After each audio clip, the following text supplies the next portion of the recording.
Watch a sporting event on planet Earth.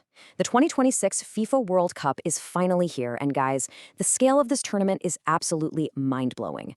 We're talking billions of people tuning in, the biggest stars in football history sharing the exact same stage, and off-the-charts drama before a ball is even kicked. If you want to understand exactly what makes this 2026 edition so incredibly unprecedented, well, you're in the exact right place. Let's explore what we're in for. Let's start right off the bat with a staggering number: 48. For decades, we've been totally used to seeing 32 teams battle it out, right? But the expanded format of this tournament features a massive 48 teams competing for ultimate glory. Next number, 16. That is the number of different host cities. The matches are going to be spread across this massive geographic footprint, which basically brings the beautiful game to way more local fans than ever before. And finally, 3. For the very first time in the entire history of the sport, the tournament is being co-hosted by 3 entirely different countries: the United States, Canada, and Mexico. The ambition here is just completely off the charts. Okay, let's dive into this. Here is our roadmap for today's explainer. First, a historic World Cup. Then, the superstars to watch. Third, controversies and new rules. And finally, some favorites and bold predictions. Section 1. A historic World Cup. The most ambitious tournament ever. So we are spanning North America all the way from Los Angeles to Toronto and from New York down to Guadalajara. But the absolutely crucial point here is how this expansion to 48 teams completely rewires the dynamic of the competition itself. Adding 16 more countries to the mix doesn't just mean more football to watch, though, hey, I'm definitely not complaining about that. It really means we're going to see a lot more underdogs on the global stage. It kicks the door wide open for massive, bracket-busting upsets and brings entirely new national storylines into the spotlight. Those traditional powerhouses, yeah, they're going to have to navigate a much, much more unpredictable field. Which brings us to Section 2, the superstars to watch, legends on the pitch. When we look at the biggest narratives shaping up, we absolutely have to start with Lionel Messi. The greatest of all time is 38 years old now. Argentina opens their group stage on June 16th against Algeria and Kansas City, and the reality we all have to face is this could very well be Messi's last ever World Cup. Every single minute he plays is going to carry this immense weight of history. Then, you look at Cristiano Ronaldo. Portugal is sitting in Group K, and CR7 is stepping up for an absolutely unbelievable 6th World Cup appearance. 6! Just let that sink in for a second. And of course there's Kylian Mbappé. France's deadly striker is widely considered by the experts as the heavy favorite to win the Golden Boot. Now, obviously, we have to acknowledge massive threats from squads like England, Germany, and Brazil for sure, but the individual gravity of Messi, Ronaldo, and Mbappé, that is what's really going to dominate the headlines. And speaking of dominating headlines, this simple quote perfectly captures Cristiano Ronaldo's elite, uncompromising mentality right now. As he hits the training pitch for his 6th tournament, he's made it abundantly clear to the whole world he is not just here for some farewell tour. He's here to win. Moving into Section 3, controversies and new rules. The off-pitch drama. Now, what's really interesting about this next part is looking at Iran's incredibly dramatic last-minute entry into the tournament. Weeks prior to the event, visas for the Iranian squad were heavily delayed because of the ongoing geopolitical tensions between the US and Iran.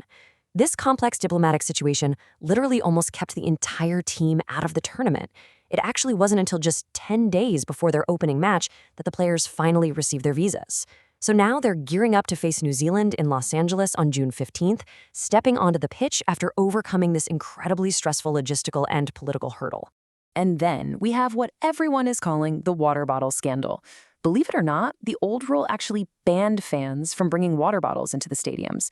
Now, you got to keep in mind, we're talking about peak summer heat in cities like Houston, Dallas, and Miami, where the temperatures regularly hit genuinely dangerous levels. The absurdity of this initial ban sparked immediate and massive backlash from fans and health officials alike.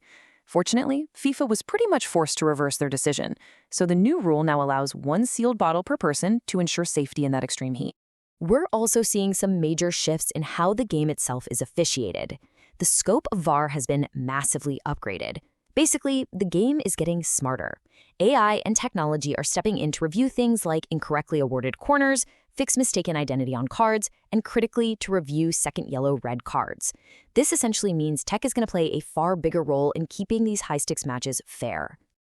But honestly, this next one is perhaps the most fascinating change to player behavior, the covered mouth rule. From now on, a straight red card is going to be issued to any player who covers their mouth during a confrontation with an opponent. We've all seen players do this for years, right? Cupping their hands to hide what they're saying from the cameras. Well, this rule is specifically designed to stop hidden abusive language, and it is going to completely change how players conduct themselves during those incredibly heated, high-pressure on-pitch arguments. All right, Section 4, Favorites and Bold Predictions. Who lifts the trophy? Let's break down the logic for the top contenders. First up, Argentina. They're the defending champions, they're arriving in arguably the best form of any team, and Messi is just heavily motivated with a super deep squad behind him. They are undeniably the team to beat. Then you have France, extremely dangerous, highly physical, and just packed with world-class talent like Griezmann and Tchouaméni to support Mbappé. Germany, they've been building quietly, but they look sharper than they have in years. They should get a pretty comfortable start against Curaçao on June 14th down in Houston. England brings their usual drama and past heartbreak, but let's be totally objective here. This is genuinely one of the best squads England has ever fielded, which is leading to some cautious optimism. And finally, our dark horse, Morocco. They absolutely stunned the world by reaching the semifinals in 2022. And now, on a bigger stage with a lot more experience, they pose a really unique threat to go even further. So, where does all of that leave us? Well, here is the bold prediction. We are looking at a spectacular repeat of the 2022 final, Argentina versus France. And when the dust finally settles, my prediction is that Messi and Argentina will find a way to lift that trophy just one more time, cementing an absolute fairy tale ending to his World Cup career. Make sure you mark your calendars because this incredible global cultural moment kicks off on June 11th. Literally billions of people around the world are going to be watching, arguing, celebrating, and crying over the next 6 weeks. If you want to officially stay updated on every major storyline, every tactical shift, and every shocking upset as it happens, be sure to subscribe to the channel right now so you don't miss any of our upcoming explainers. But before we go, I want to hear from you. Who do you think is going to win the World Cup this year? Is Argentina really going to repeat, or do you have a completely different powerhouse? Or maybe even a massive underdog taking the whole thing? Drop your predictions in the comments below. Let's see how well you can read the beautiful game, and I will see you in the next explainer.